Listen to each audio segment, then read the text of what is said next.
Wadhi kaonti ma Siaya. Piny owacho kaonti no kokalo kuom migawo mar pur chano mar gero kuonde kano cham, kothe kod mwandu mamoko mag pur e ward Stuto 30 mondo okony jopur yudo gik pur machiegni.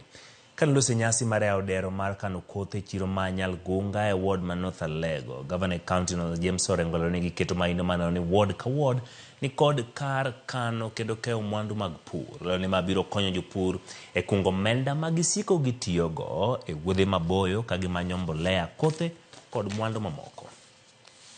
Nitie jakonyalo biro to timo sampling to ng'e gima wuok e siasa no.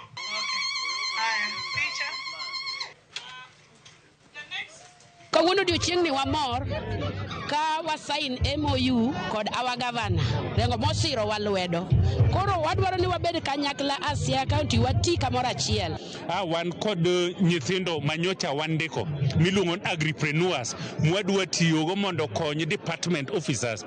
Gin wabo tiyo kod kuom dweche 18 mondo gimed chiwo rieko kod information e weche mag pith, e weche mag pur, e weche mag aggregation, choko mwandu duto magise kayo kowuok e puothe, e weche mag value addition, neno cham kowuok e puothe to ok kethre kapod ok ochopo e siro, kod e weche mag dwaro chiro.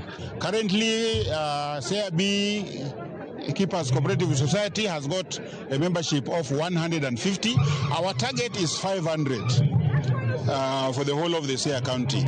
We want the farmers in North Alego now not to travel long distances in search of fertilizer, seeds, or even lacking a place to store their grain and other harvests.